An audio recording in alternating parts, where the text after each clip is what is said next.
జై యాదవ్, జై యాదవ్. ఆకలి అయితే నా మీరు గువ్వ తిన్నారా? అదే గువ్వ తిన్నారా? తినలే ఇంకా? ఇక మరి ఎట్లా మరి నావి నిండితే నా వార్తలు కొట్టాడొచ్చట. మరి నావి నిండకుండా ఎట్లా? ఇప్పుడు మరి నేను చెప్పేది ఎక్కువ మీకు చెప్పమంటారా? ఒక 5-10 నిమిషాలు, లేకపోతే మీరు తింటరా? ఒక 5-10 నిమిషాలు ఎక్కువేం చెప్పా, ఒక 5-10 నిమిషాలు చెప్తా. ఎందుకంటే ఆలస్యంగా వచ్చింది మా సుధాకర్ యాదవ్ గారు కావచ్చు, అంజనే కావచ్చు, ఇద్దరు నా చెప్పబట్టి ఆలస్యంగా వచ్చారు. ఎందుకంటే నేనే ఆలస్యంగా పోయినా వాళ్ళ దగ్గరికి. మీకు కూడా చెప్పాలి కదా, ఆయన వాళ్ళని అనుకునేరని. నాకు తెలియదు, నేనే ఫోన్ చేసిన రోజు ఇలా దేవరకొండలో మీటింగ్ ఉన్నది అని అంటే, నాకు వేరే ఒక మీటింగ్ ఉండే ఉస్మానియా యూనివర్సిటీలో, అది ఉడగొట్టుకుని వచ్చే వరకు కొంచెం ఆలస్యమైంది నాకు, అంతనే. కానీ మీ అందరినీ కలవాలి. ఈ ప్రాంతం అంటే కొద్దిగా నాకు కూడా ఎక్కడో కొద్దిగా మమకారం జరిగింది. ఇంతకుముందు దిండిలో మీటింగ్ పెట్టినప్పుడు చాలా మంది కలవటారు. సో మా ఊళ్ళని కలవాలి సుటపూలు. ఎందుకంటే తెలంగాణ ఉద్యమంలో మొత్తం అందరి జనాలను కలిసినా కానీ ఇక మా పాలెలు, సుటపూలు, కులపూలు, యువనాలు కానీ మా ఊళ్ళని కలిసేందుకు అవకాశం దొరుకుతుంది. కానీ ఇంత దూరం వచ్చినాక అంతే. ఒక 2 ఇప్పటిదాకా మా ఈశ్వరమ్మ మాట్లాడుతుంటే నేను మా సాకలైనమో లేదో చూడలే. సాకలైనమో మీ అందరికి ఎరికేగా, పేరే తిన్నారుగా. నాకు అనిపిస్తుంది భవిష్యత్తులో గొల్ల ఈశ్వరమ్మ అంటాను. చాలా తెగింపు, మొండిగడ్డం అంటే చాలా పాజిటివ్గా చెప్తున్నాను నేను. ఈ సామెత ఉత్తరం చూస్తున్నా, ఐరుకు సంజాతో మరదాంగి అన్నాడ. ఐరు అంటే ఏమంటే గొల్లోని, అరే గొల్లోని నువ్వు అర్థం చేయించిరాబాయి, గొల్లో నేను ఒప్పి మెప్పి నువ్వు మొబైల్ రాబాయి అన్నాడ. ఇక మా దగ్గర మా అమ్మనే ఉన్నది, తనను ఒప్పిస్తే సార్లబాయి అన్నట్టు ఆయన మనం తీసుకొచ్చుకోవాలి. సో ఇప్పుడు చాలా విషయాలు చెప్పింది, తన సూక్ష్మంగా చెప్పింది, కానీ చాలా విషయాలు చెప్పింది. ఇంగ్లీష్లో ఒకటి ఉన్నది, వేదిక మీద మాట్లాడే వాళ్ళందరూ, స్టేజ్ మీద ఉన్న వాళ్ళందరికీ దండం, అందరికీ హృదయపూర్వకంగా అందరికీ దండాలు చెప్తున్నా. మీకు కూడా చెప్తున్నా, మీరు లేకపోతే మేము విడలేదు. మీ దాంట్లో రేపు పొద్దుగాల ఎవరు సర్పంచ్ అవుతారో, ఎవరు ఎంపీటీసీ అవుతారో, ఎవరు జెడ్పీటీసీ అవుతారో, వాళ్ళు చీడ కూర్చుంటారో, ఎవరు కింద కూర్చుంటారో మీ చేతులు ఉన్నది. అదే చెప్పి అధికారం మనకు కావాలని చెప్పాలి. మడవెత్తు అధికారం కన్నా మీసవెత్తు, మడవెత్తు బంగారం కన్నా మీసవెత్తు అధికారం అని సుధాకర్ యాదవ్ గారు చెప్పారుగా. చాలా పెద్ద అర్థం ఉన్నది దాంట్లో. కానీ ఇప్పుడు చాలా మంది ఏంటంటే ఇలా రాజ్యంలో కూర్చున్న వాళ్ళందరూ మేము వెనుకట రాజులము, మేము వెనుకట బాధించినము, పరిపాలకులం మేమే, మాదే హక్కు, మాదే జాగీరు, మేమే గుత్తేదారులము, మేమే పట్టేదారులము అని చాలా మంది రాజకీయ పట్టేదారులు అని చెప్పుకుంటా ఉన్నారు కదా. ఇలా ముఖ్యమంత్రులు అయ్యే స్థాయికి అది ఉన్నారు కదా చాలా మంది. కానీ చరిత్ర కొంతమంది పైన స్టేజ్ మీద వాళ్ళు చెప్పారు. నేను చాలా ముచ్చట చెప్దాం అనుకున్నా కానీ ఒక 3 ముక్కలనే చెప్తా. ఈ ప్రపంచానికి, ఈ భూమి మీద మనిషికి ఫిలాసఫీ ఏదైనా అందించిన వాళ్ళు ఉన్నారు అంటే అది గొర్రెల కాపర్లు, గొర్రెలే. జీవితం ఏంటిది, బతికేంటిది, మనిషి ఎట్లుండాలి నాయన అని చెప్పేంత ఏ ఆదం కాడికి మొదలు పెడితే మోజస్ కావచ్చు, డేవిడ్ కావచ్చు, అందరు లాస్ట్కు ప్రాఫిట్ మొహమ్మద్ కావచ్చు, శ్రీకృష్ణుడు కావచ్చు, అందరు గొర్రెల కాపర్లనే కాదా? ఏమన్నా అబద్ధం చెప్తానే? అంతే కదా. చదువుకున్న చాలా మంది మరి ఇక సపోర్ట్ కొట్టలేదు, మరి కరెక్టా కదా? నేను చెప్పేది ఏంటంటే, మనము యాక్టీవేదిన గొర్రెలు ఇంకేవేరుక, గొర్రెల కాసు తప్ప ఇంకేవేరు కానీ లెక్కలు చాలా మంది మాట్లాడుతుంటారు కదా. అందుకనే మీకు ఎక్కడన్నా ఎవరన్నా అట్లా మాట్లాడితే మీకు తెలియకుండా, మీకు తెలిస్తే మంచిదే, తెలియకుండా చెప్తున్నా. భగవద్గీత రాసింది ఎవరు? కృష్ణుడే కదా. సచ్చినా పుట్టినా గదే పెడతారు కదా పక్కకు వచ్చే వరకు. దానికి అర్థమైనా కాకుండా అయితే ఇంటినే ఉంటాం మనం. కానీ దాంట్లో చాలా పెద్ద ఫిలాసఫీ ఉన్నది. ఇళ్ళ ముంగట కూడా కృష్ణుని బొమ్మలు పెడుతున్నాం కదా. భూమికి, ఈ భూమి మీద మనుషులకు అన్ని అయ్యే ఫిలాసఫీ ఇచ్చింది గొర్రెల కాపర్లే. ఈ భూమి మీద నాకు తెలిసి మొట్టమొదలు పుట్టిన డాక్టర్లు కూడా యాదవ్లే, గొల్లలే. తప్పు చెప్తున్నా? ఇలా టెస్ట్ చేస్తుంటారు కదా, మందులు కనిపెట్టి కోవిడ్ గీవిడ్ అని టెస్టులు ఏమేమి చేసారు? ఎలుకల మీద చేస్తారు, కోతుల మీద చేస్తారు, కొండెంగల మీద చేస్తారు, ఆఖరికి మనుషుల కాడికి వస్తుంది. మా ఊళ్ళంతా ఏ దెబ్బ తగిలితే, ఏ పాము కాటుకు, ఏ పసర మందు పోస్తానో, ఎట్లా మంచిగా అవుతారో ఎరికే, ఏ తేలుకు కుడితే ఏ మందు పోతే తెలుసుగా. మా ఊళ్ళంతా చెట్లకుండా పోతారుగా. సో ఒరిజినల్ డాక్టర్లు ఎవరైనా ఈ భూమి మీద అంటే గొల్లులే. అంతేనా? ఫిలాసఫీ ఇచ్చింది మనోళ్ళే, విజ్ఞానవంతులు, విజ్ఞానం ఉన్నది మనోడే, మనమే. వైద్యం ఇచ్చింది మనమే. ఇక చెప్పుకుంటూ పోతే ఊర్ల నిర్మాణం కూడా మనమే చేసినాం. ఎట్లా గొర్రెలు కాసుకుంటూ పోయి ఆడ నీళ్ళ ఏడున్నారు, అప్పిచ్చువాడు వైద్యుడు, ఎప్పుడు ఎడ దగ్గర పాడు ఏడు ద్విజుడు చొప్పడినట్ట ఊర నుండి చొప్పడకున్నట్టు ఊర చొరక ముసుమతి అని చెప్పాడు. ఈ బాటలు ఊర్లు ఎవరు కనిపెట్టిండు? మా దగ్గర వచ్చే రోజులు మీరు ఏ ఊరన్నా చూసుకుంటారు, ఇంత చూస్తే ఏదో ఒకటి. మావ చెప్పింది కదా ఇంతకు ముందు, హనుమకొండ హనుమయ్య కొండయ్య ఇద్దరు గురువులు తిరుగుతుంది, అయిపోయింది. హనుమకొండ అయిపోయింది మాది, మా ఊరు హనుమకొండ. మీరు ఎక్కడికన్నా దేశముఖేలు ఉంటుంది, హిమాచల్ ప్రదేశ్ లెక్క ఉంటుంది, పక్క హైదరాబాద్ పక్క పంట చూస్తే. బుర్ర రాష్ట్రం వచ్చినట్టు మంచిగా రేవు మంచి ఉన్నది, గుడ్డలు మంచి ఉన్నది, వాతావరణం మంచి ఉన్నది, నీళ్ళు మంచి ఉన్నది, మన ఊరు అయిపోయింది. మీరు ఏ ఊరన్నా తీసుకొని ఎక్కడైనా ఈ భూమి మీద గంగా నది నుంచి మొదలు పెడితే కింది దాకా కాశ్మీర్ నుంచి కన్యాకుమారి వరకు ఊర్లు కలిపెట్టింది ఎవరు ఆయన అంటే గుర్రు కాసుకుంటూ పోయి రేవంతా చూసుకుని ఆయన మంచులు ఉంటుంది మంచుకున్నారు నాయన అంటే ఉన్నారు పోయి ఆడ పోయి వాడు తటపాల చదువుకొని ఎట్ల వాళ్ళు కట్టుకొని పోయి ఆడ ఎడ్లను మేకలను దొరలను తీసుకుపోయి ఆడ నాగరిక వ్యవస్థ నిర్మాణం చేసినందుకు కూడా దోహదపడింది ఎవరైనా ఆయన అంటే ఒళ్ళుద్దు. అంతేనా? అవదని చెప్తున్నారు ఏమన్నా వాస్తవమే కదా. కాకపోతే ఇప్పుడు ఏంటంటే శనికి ఏం దారైంది నాకు సరిగా ఇనవాళ్లే, కానీ మా ఈశ్వరమ్మ గారు చెప్తా ఉంటే ఊకడ హైదరాబాద్ ఎమ్మెల్యే లేడని చెప్తా ఉంటే మా వాళ్ళు అందరూ ఉంటారులే, ఏ గదిలో పోయినా పైన వాళ్ళు కండలు ఇట్లా పెంచుతారు మా వాళ్ళు. సరే అమ్మ పులులు భయపడేటి వాటిని సాధువు జంతిగా చేసినటువంటి ఎవరైనా ఉన్నారా భూమి అనేది పులులేనే. ఇలా దున్నపోతుల చేస్తురుగా ఇట్లా పెట్టి దున్నపోతుల పండుగ చేస్తురుగా సదర్ మా గోదావరి చెప్పిండు సదర్. పులులు దేనికి భయపడితే గివి పులులు తప్పాలంటే అవే కదా. వాటినే సాధువు జంతువుగా చేసినటువంటి మనకు అంత మేధో సంపద ఉన్నది, శారీరక బలం ఉన్నది, బుద్ధి బలం ఉన్నది. తిమ్మ గదే ఎక్కిన బొమ్మలే కలిపింది మన పరిస్థితి. కానీ ఒక్కరు కూడా కరెక్ట్ నాయకత్వం కాడికి వచ్చినటువంటి వాళ్ళు మాత్రం ఈ ప్రజలకు, ఈ జనాలకు, మన జనాలకు కావచ్చు, యావత్ సమాజానికి ఉపయోగపడేటువంటి నాయకత్వము మన ప్రాంతంలో ఇప్పటిదాకా ఇయ్యలేకపోయినది ఒక సిగ్గుచేటు. వాస్తవమా? చాలా మంది పెద్ద పెద్ద ఉస్తాదులు పైల్వాన్లు ఉన్నారు మా హైదరాబాద్ లో, వేల కోట్లు ఉన్నాయి. నాకు ఎరకలే ఇప్పుడే చెప్తున్నావు దాదాపు ఎన్ని వేల కోట్లు అంటే మా అంజన చెప్పింది ఇంతకుముందు ఈశ్వరమ్మ దగ్గర ఎన్ని వేల కోట్లు ఉన్నాయి. 2000 కోట్లట. 2000 కోట్లు ఇంటుడే భయం అవుతుంది నాకు. 2000 కోట్లు ఉన్నాయట. 500 కోట్లు ఉంటే తెలంగాణ తీసుకొచ్చుకుంటాం ఇంతకుముందు అనుకున్నాం మేము. ఎవరు అవసరం లేదు, కార్లు వచ్చిన మా ముగ్గురం నలుగురం కలిసి ఒక 500 కోట్లు ఉంటే తెలంగాణ తీసుకొచ్చుకుంటాం. తెలంగాణలో ప్రభుత్వాన్ని మనం నిలబెట్టుకోగలుగుతాం. గంటా పదంగా చెప్తున్నా. మన దగ్గర మేధో సంపత్తి లేదని కాదు, కండ బలం ఉంది, బుద్ధి బలం ఉంది, మంద బలం కూడా ఉన్నది. కానీ మన మందంతా ఒక్క దగ్గర లేదు. ఆ మందంతా ఒక్క దగ్గర తీసుకొస్తేందుకు మేము మీ దగ్గర వచ్చినందుకు ఇది చెప్పేటందుకు మీరు కూడా చాలా మంది ఇళ్ళే కావచ్చు. దొడికొమరే పేరు ఇండొచ్చు, కొంతమంది సంగమిడి సత్యనారాయణ సాబ్ పేరైతే ఒక్కడే, ఇక్కడ ఎవరో ఒకరికి లేపిన ఇట్లా చేయి లేపిన ఒక్కడే. బెల్లెంత పేరైతే సరే విన్నారు. నేను ఫిలాసఫీ ఐడియాలజీ గురించి చెప్తున్నా. పోరాటాల పొద్దు పొడుపు, పోరాటాల పొద్దు పొడుపు, కడవెండి కడుపు నిండగన్న కొడుకు, విష్ణు రోగడిల రాజ్యాన్ని ఎదిరించి గుండ్లకు గుండెలు పిండు, దొడ్డి కోడయ్యగా నిలిసే వీరత్వము, పల్లె పల్లెకేగా బాగే నీ త్యాగము. నేలమ్మా నేలమ్మా నీకు వందనం, తెలంగాణమ్మా నీకు వందనం, నేలమ్మా నీకు వందనం, తెలంగాణమ్మా నీకు వందనం, తల్లి నీకు వందనం, తల్లి నీకు వందనం, త్యాగాల బిడ్డల వందనం, నేలమ్మా నీకు వందనం, తెలంగాణమ్మా నీకు వందనం.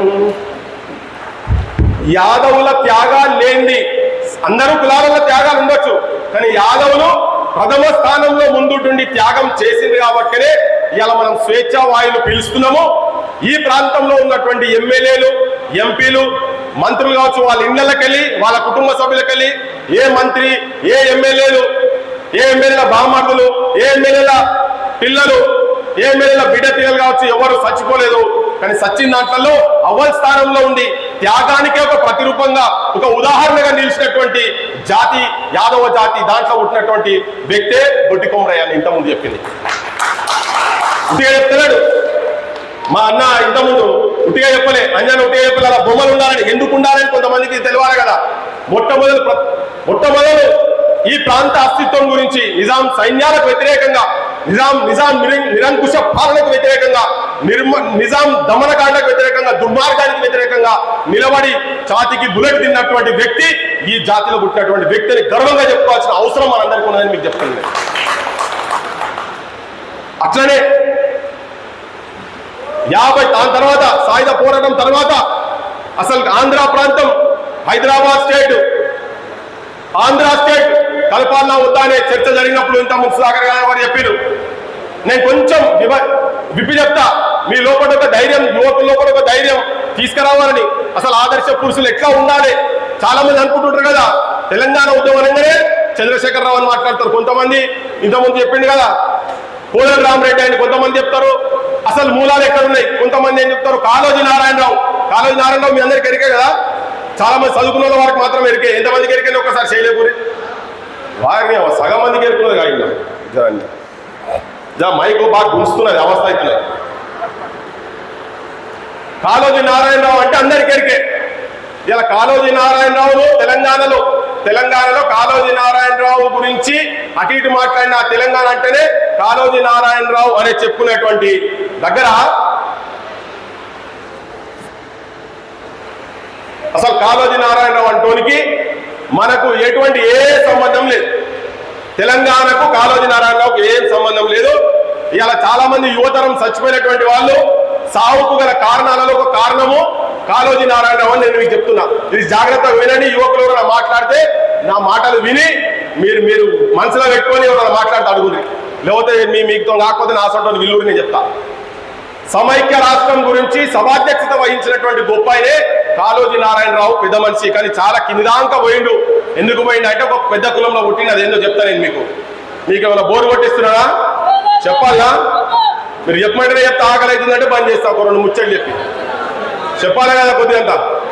సరే రైట్. కాళోజీ నారాయణరావు ఎందుకు సమైక్య రాష్ట్రం గురించి సభాధ్యక్షత వహించి సభలు పెట్టి అధ్యక్షత చేసినటువంటి కాళోజీ నారాయణరావు పేరున్నది. కానీ మన యాదవ జాతిలో కూర్చొని అప్పుడే తెలంగాణ సోదరా తేల్చుకో నీ బ్రతుకు మోసపోతివ నీవు గోసపడతావు, తెలంగాణ సోదరా తేల్చుకో నీ బ్రతుకు మోసపోతివ నీవు గోసపడతావు, చావు బ్రతుకుల మధ్య సాగుచున్నది నావ ఏదరికి చేర్చేవో సోదరా నీ నావ, ఆంధ్రుత కలిసి నీ వడిగంటి పోతావు, ప్రత్యేకమై ఉండి ప్రగతి సాధిస్తావు, ప్రతిభ చూపిస్తావు, తెలంగాణ సోదరా తేల్చుకో నీ బ్రతుకు మోసపోతివ నీవు గోసపడతావు.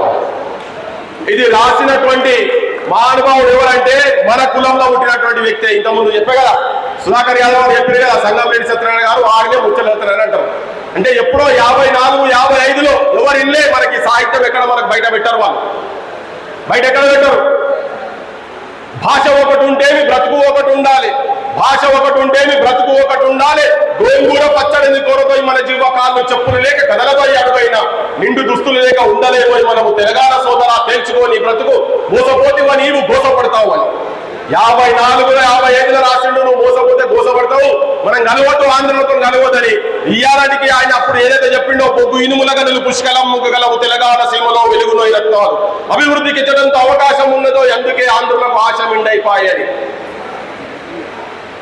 ఎన్నెన్నో వాయిదాలు ఎనలేని హామీలు అడగకున్నా మనకు ఆంధ్రులు ఇస్తున్నారు, చేతికొచ్చేదాకా చేస్తారు దండాలు, చివరి నీ చేతికి చిప్ప చేయిస్తారు అని. ఆందోళన పాలనలో మన చేతిలో చిప్ప పెడతారని చెప్పని మనకు అర్థమై కొట్లాడేటందుకు 50 ఏళ్లకు పైన పట్టింది. ఆఖరికి నీకు నాకు పొసగదని చెప్పినట్టు పొసగదు ఎప్పటికైనా కానీ నువ్వు ఇక్కడ నుంచి వెళ్ళిపోవాల్సిందే, మేము మీకు విడిపోవాల్సిందని చెప్పినటువంటి ద్రష్ట ఒక తొలి కోడి లెక్క కూసినటువంటి మొట్టమొదటి వ్యక్తి యాదవ కులంలో పుట్టినటువంటి సంగంరెడ్డి సత్యనారాయణ గారు అని చెప్పని మీకు అందరికీ మనవి చేస్తున్నాం. Idli sambar go back movement, non Mulki go back movement, ఈ వరకు ఉద్యోగాల పంచాయతీ జరుగుతున్నది కదా. ఈ ప్రాంతం ఉద్యోగాలు ఈ ప్రాంతం ప్రజలకే కావాలని చెప్పి 1952లో గలమెత్తి కలం బట్టి కవితలు రాసి పాటలు పాడి ఊరూరులో విద్యార్థి యువకులను చైతన్యవంతులను చేసి పోరాటం చేసినటువంటి వ్యక్తి సంగంరెడ్డి సత్యనారాయణ గారని చెప్పి మీకు మనవి చేస్తున్నా. చరిత్ర మనది తక్కువేం లేదు అని చెప్తలేం, తెలియదు ఎవరికి తెలియదు. ఇలా మీకు ఇవన్నీ కూడా ఎందుకంటే ఒక స్ఫూర్తి రావాలి. మా వాళ్ళు రాజులు అంటారు కదా, మేము కూడా కొట్లాడినా ప్రభాయ్ అని చెప్పేటందుకు 58లో నీలం సంజీవరెడ్డి మీద సంజీవరెడ్డి మామ సంజీవారెడ్డి మామ అయ్యయ్య రామ రామ సంజీవరెడ్డి మామ సంజీవరెడ్డి మామ సంజీవారెడ్డి మామ అయ్యయ్య రామ రామ సంజీవరెడ్డి మామ అయ్యయ్య రామ రామ సంజీవరెడ్డి మామ सुनो जी मेरा गाना कहता है तेलंगाना इंसान तुमको माना ऐसा कभी न जाना बता दिया जमाना बंदर का कारनामा संजीवरेड्डी मामा संजीवरेड्डी मामा अय्यయ్య राम राम संजीवरेड्डी मामा ओ राम राम राम संजीवरेड्डी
నీలం సంజీవరెడ్డిని ఎలాంటి పైసాగా ఊడబిక్తావరా గాడిని వీడికి పోవాల్సిందే, నా జనాలను మోసం చేస్తున్నావు అని చెప్పి గర్జించినటువంటి గుండె ఈ గుళ్ళలో పుట్టినటువంటి గుండెని మీ అందరికి మనవి చేస్తున్నా. 12 ఏళ్ళు గడిచినా కానీ పుష్కరం ఒక్కటి పోయినా కానీ వేరు బుద్ధి వారు నాన్నారు బాబు, పాడు బుద్ధి విడనాడు బాబు, జాతిని జాతిని జాతిని జాతిని కిలకిల జాలపుతారు ఎన్నడూ అతను ఆంధ్రుల కాదని ఈ ప్రాంత ప్రజలకు మోసం జరుగుతున్నది, అన్యాయం జరుగుతున్నది, దుర్మార్గం చేస్తున్నది చెప్పి గలబెట్టినటువంటి వ్యక్తి చరిత్ర ఇన్నేళ్ల తర్వాత ఇప్పుడు మాట్లాడేటువంటి అవకాశం దొరుకుతున్నది. ఇది సిగ్గుపడాలా నేను నాకు ఏం అర్థమవుతలేదు కానీ మాట్లాడక తప్పలేదు. ఇలా కాళోజీ నారాయణరావు విగ్రహాలు ఉండాలా లేకపోతే ఇటువంటి వాళ్ళ విగ్రహాలు ఉండాలా మీరు చెప్పండి. ఇక లొల్లి లొల్లి లొల్లి పుట్టే, ఊరు వాడ లొల్లి పుట్టే, పట్నాముల్ల లొల్లి పుట్టే అని లొల్లి పెట్టుకుంటా తన చాలు గుండె మీద చేయి పెట్టి కొట్టుకుంటా జనం తెలంగాణ ప్రజలను గొల్లోలను డోల్ చెప్ప పేరు మీద గొల్లోలను యావత్ తెలంగాణ ప్రజలను తాగబోతే నీళ్లు లేవు తుమ్మిదాలు, తడిగొంటూ ఆడిపోయే తుమ్మిదాలు పాటలు పాడుకుంటా తిరిగిన బెల్లి లలితను 18 ముక్కలు నరికినటువంటి బెల్లి లలిత విగ్రహం ఇవాళ వరకు తెలంగాణ ప్రాంతంలో లేదు. చాలా వీరులం సూర్యులు చెప్పుకున్నందుకు సిగ్గుపడాల్సిన అవసరం ఉందని చెప్తున్నా. జోహార్ ముత్యాల సత్యనారాయణ గారికి, జోహార్ ముత్యాల సత్యనారాయణ గారికి, జోహార్ బడ్డి కమలయ్య గారికి, జోహార్ బడ్డి కమలయ్య గారికి, జోహార్ బెల్లి లలిత గారికి, జోహార్ బెల్లి లలిత గారికి. యాదవ సంఘం నిజంగా కూడా ఇంకా భవిష్యత్తు సభ జరిగితే ఇటువంటి చరిత్ర ఇటువంటి చాలా నేను తెలంగాణ చెప్పగలుగుతాం. వీళ్ళ ముగ్గురి గురించి తెలంగాణ చెప్పగలుగుతాం. మీకు అంత టైం లేదు కానీ నేను చెప్తున్నా ఏంటంటే ఈ తెలంగాణ విముక్తిలో చచ్చిపోయినటువంటి వాళ్ళు కూడా ఈ నల్గొండ సూర్యాపేటకు సంబంధించినటువంటి సాయి యూనివర్సిటీలో టాపర్ పిల్లవాడు ఉరేసుకొని చచ్చిపోయాడు. ఎందుకు ఉరేసుకున్నాడంటే అప్పుడు ఎవరైనా చచ్చిపోతే అమరలోకం దాకా తీసుకపోనిస్త లేకుండా రాజ్యం ప్రభుత్వాన్ని తీసుకపోనిస్త లేకుంటే అరే నువ్వు బతుకున్నగా నువ్వు రాణిస్తలేవు కదా, నా సాగు నా శివన్నైనా ఆఖరి కోరికలను నువ్వు మన్నించాలి, ఏ కోర్టులో ఉన్నట్టు పిటిషన్ పెట్టండి, నేను చచ్చిపోయిన తర్వాత నా శవాన్ని అమరలోకం దాకా తీసుకుపోవాలి, ఇదే ఆఖరి కోరిక. ఈ తెలంగాణలో ఆత్మగౌరవం లేకుండా బతుకుతున్నారు. ఆత్మగౌరవాన్ని చచ్చిపోకుండా నా ఆత్మగౌరవాన్ని నేను నిలబెట్టాలని గర్జించినటువంటి సాగుతో కూడా ప్రభుత్వాలు రాజ్యాన్ని హెచ్చరించినటువంటి జాతిలో ఉన్నటువంటి సాయి ఉండదని చెప్పని మీ అందరికీ మనవి చేస్తున్నా. ఈ చరిత్ర ఎవరు చెప్పకూడదు, ఎవరు మాట్లాడేవన్నీ. అయ్యా పులుల హిస్టరీ రాయాలంటే వేటగాడు రాస్తే వాందే చెప్పుకుంటాడని మనం ఇంటనే ఉంటాం కదా. పులుల చరిత్ర వేటగాడు రాస్తే వారికి అనుకూలంగానే నడుస్తాయి. కానీ ఇలా పరిస్థితి పుల్ల చరిత్ర పుల్ల రాయాలంటే పుల్ల వారసులుగా చెప్పాల్సిన అవసరం. అందుకే ఇప్పుడు వేదిక వెళ్ళినటువంటి అంజన కావచ్చు, మా గోపం కావచ్చు, స్వాగత కావచ్చు, ఆ పేర్లు తీసింది. లేకపోతే ఆ పేర్లు మాట్లాడబెట్టండి. ఇలా వేరే మాట్లాడు రావుతుండే. కానీ మీరందరూ చాటి తనాయించి చెప్పండి, అరే మేము ఈ భారతదేశానికి కూడా మొట్టమొదటి బ్రిటిష్ సామ్రాజ్యానికి కావచ్చు ఖడ్గం బట్టి కత్తులు బట్టి యుద్ధాలు చేసేటువంటి యశ్వంతరావు హోల్కర్ కూడా మన జాతిలో పుట్టినటువంటి వ్యక్తి అని చెప్పని చాతి తనాయించి చెప్పండి అని చెప్పి మీ అందరికీ చెప్పాల్సుకున్నా. మనం చేస్తున్నాడు మన చరిత్ర తక్కువేం లేదు, వీరోచితంగా చరిత్ర తక్కువేం లేదు, దేశ చరిత్ర తక్కువేం లేదు.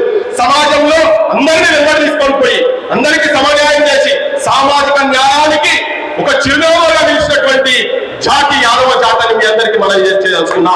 కృష్ణుడి కాడికి మొదలు పెడితే ఉట్టిగా చెప్పలేదు, ములాయం సింగ్ మనం పట్టుకొస్తాం, అఖిలేష్ గిరి పట్టుకొస్తామని వాళ్ళు అక్కడ ప్రూవ్ చేసిండు. మనం ఎందుకు ఇక్కడ చేయలేమని చెప్పి మీ అందరికీ అడుగుతున్నాం తెలుసుకున్నా. 3.5 లక్షల ఓట్లు ఉన్నాయని చెప్పాడు.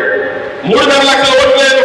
ఈ మీటింగ్ రాగానే లోపల రాగా అనుకున్నా ఇది గొల్లల మీటింగ్ లెక్క కనిపించలే, ఎవరిదో రెడ్డిలో ఉన్నోళ్ళ మీటింగ్ లెక్క కనిపించింది. పెద్ద పెద్ద కార్లు కనబడుతున్నాయి, పెద్ద పెద్ద కార్లు కనబడుతున్నాయి. దేంట్లో తక్కువ లేదు. ఈ కిందులో మీరు తక్కువ లేరు. మీ దాంట్లో ఉంటారో 50-60 కోట్ల సంవత్సరాలు 2-3 ఉంటారు. ఇలా నేను అనుకుంటున్నా అన్ని మందనే అంత మొత్తం భూములు మొత్తం మనలో ఉంటున్నట. అయ్యా ఆస్తులు కొనడంతో పాటు అధికారంలోకి దగ్గరికి ఎక్కడ రావాలో కూడా ఆలోచన చేయండి. ఆత్మ విమర్శ చేసుకోవాలి. ఏళ్ళ నుంచి కొట్లాడేటోళ్ళు ఇక్కడ ఉండగా ఒక డ్రగ్ అడిక్ట్ ఇవాళ మీకు ఎంపీ అయిపోతున్నాడు. ఇక్కడ నేను వ్యక్తిగతంగా మాట్లాడాలని కాదు కానీ ఏళ్ళ నుంచి గొల్లలు తిరుగుకుంటా పద్మాకర్ యాడపై ఎవరికి దండం పెట్టి కాలు ముక్కినా కానీ ఏదో ఒకటి అయిపోవచ్చు. ఊరూరులో ఆయనే గోల్డ్ సార్ వీళ్ళిద్దరు కలిసి తిరిగారు. వీళ్ళు ఎవరు ఉండొచ్చు, మీతో అందరూ ఉండొచ్చు. పేర్లు నాకు అంతా డీప్ గా తెలియదు. ఆస్తిలో దేనికడానికి ఉన్నారు కదా మా అంజన్న ఎందుకు పోలేకపోయింది ఇవాళ వరకు అసెంబ్లీలకు ఎందుకు పోలేకపోయిండు మన మన ఓట్లు మనం వేసుకోవాల్సినవి మనతో కాదు నాకు పొద్దుగాలేసే న్యాయం పడి తిరిగేటోడు ఉంటే పొద్దుగాలేసే మనం సుల్కన్ ఎట్లయితుందో నేను చూసినాక ఆ ఊరు చూసిన ఇంత ముందు వచ్చినప్పుడు వాళ్ళ ఊరు చూసిన ఆ డెవలప్మెంట్ చూసినా నేను అనుకుంటా ఇటువంటి తెలంగాణ మొత్తంలో 100 ఊర్లు ఉంటాయి కావచ్చు అంతకన్నా ఎక్కువ మాత్రం ఉన్నాయి మీ చుట్టుపక్కల ఎన్నో నేను చూడకుండా చెప్తున్నా వాళ్ళ ఊర్లో వేసినటువంటి డ్రైనేజ్ సిస్టమ్ కావచ్చు బడి కావచ్చు చూసినాక నేనే పర్సన్ అయిపోయింది నేను కొన్ని 100 గొడవలు తిరిగిన కానీ ఎందుకు ఎమ్మెల్యే కాలేకపోతున్నాడు ఇప్పటిదాకా మనందరం ఒక్క దగ్గర లేము ఐకమత్యంగా లేము మంద ఉన్నది మనకు మన మంద మొత్తము అటోడు ఇటోడు ఈ పార్టీ ఆ పార్టీ ప్రస్తుతం ఉన్నటువంటి కొన్ని కులాలకు వాళ్ళు ఏ పార్టీలు ఉన్నా ఎక్కడున్నా ఏ మండలం ఉన్నా వాడు కట్టేది మాత్రం వాడు కట్టుడు ఏ మందర కట్టినా ఈయనది మాత్రం వాళ్ళ కులాలలో ఈంటున్నారు మనం ఏం చేస్తున్నామంటే మనమందర కట్టి మందర ఈంటున్నారు మన మనవులంతా అందుకే ఇలా దుస్థితిలో ఉన్నాము చంపగలిగే శక్తి ఉండి ప్రాణాలు ఇచ్చే శక్తి ఉన్న తర్వాత కూడా రాజ్యాధికారం సైడ్ ఎందుకు వస్తలేము ఆ పక్షాల మనం ఎందుకు ఆలోచన చేస్తలేము అని చెప్పని ఆత్మవిమర్శ చేసుకోండి తోడేళ్ల గుంపు వస్తే గొంగడి పక్కన పడి గొడ్డల్ని చెట్లు ఉత్తామో ఇవాళ రాజకీయంగా కూడా ఓట్లు మనకు మన సామాజిక వర్గానికి మనతో దగ్గర ఉన్నటువంటి వాళ్లకు అందరినీ కలుపుకొని నాయకత్వం చేసేందుకు మీరు గొడ్డలు సన్నద్ధం చేయని చెప్పి మీకు విజ్ఞప్తి చేయదలుచుకున్నా నేను సాలు 75 సంవత్సరాల తర్వాత ఇప్పటికీ కూడా ఇంకా మా హక్కులు అడగతినుడు కాదు మీరు అందరూ ఒక్కటి కావాల్సిన అవసరం ఉన్నది కింది కులాలందరికీ శ్రమ చేసినటువంటి కష్టజీవులందరికీ నాయకత్వం వహించేటువంటి చెప్పిన కదా ఫిలాసఫీ ఉన్నది మనము సామాజిక డాక్టర్లు కావాల్సిన అవసరం ఉన్నది ఇప్పుడు మనుషులకు గొర్రెలకు పసర్ల మోసులు కాదు ఇప్పుడు రాజ్యాధికారం వచ్చేటందుకు ఈ రాజ్యాన్ని ఈ సంస్థలు ఈ వ్యవస్థను మార్చేటందుకు డాక్టర్లు కావాల్సిన అవసరం ఉన్నది రాజకీయ డాక్టర్లు దానికి సన్నద్ధం కావాలని చెప్పి మీ అందరికీ మనం విజ్ఞప్తి చేస్తున్నా కొట్లాడే శక్తి గురించి చెప్పిన విజ్ఞానం గురించి చెప్పిన తెలంగాణ అస్తిత్వం గురించి చెప్పిన త్యాగం గురించి చెప్పిన చిన్న పదాలలో చెప్పొచ్చు నేను కానీ నేను అర్థం చాలా పెద్దగా వచ్చాడు మీ అందరికి చెప్పిన అందరూ కూడా సన్నద్ధం కావాలి కొంతదాకా మన ఇంట్లో కూడా ఉంటారు వేటోడట వేటకు పోయేటప్పుడు మీ అందరికి ఎరికగానే మళ్ళీ గుర్తు చేస్తున్నా వాడు ఏమో బుడక పిట్ట పట్టుకొచ్చి వాడిని గింజలు వేస్తున్నాడా గింజలు వేయంగానే ఇవి చూసి అది ఏదో కుయ్యి కాయ అనుకుంటే ఏదో కూస్తుంది దాని భాషలో అది కూస్తే ఇక్కడ మంచిగా గింజలు ఉన్నాయి నా వాళ్ళు ఎవరు అనుకొచ్చి తినిపోరు నాయన అన్ని వచ్చి వాళ్ళతే గింజలు మొత్తం తిన్నాక వీడు దీనికి పక్క పెట్టాడు దీని రెక్కలు ఉన్నాయి ఇది ఎగిరిపెట్టేందుకు రెక్కలు అక్కడికి కట్ చేస్తాడు కానీ వచ్చిన వాటి అన్ని తీసి లోపడేస్తాడు ఇది ఎప్పుడైతే కుయ్యలో అది కోసుకొని తింటాడు కుయ్యనాడు దీనికి వస్తాడు ఇలా మనోళ్ళందరూ కూడా రాజకీయ పార్టీలో ఉన్న వాళ్ళు మొత్తం కూడా గదే పని చేస్తున్నారని మీ అందరికీ చెప్పవలసిన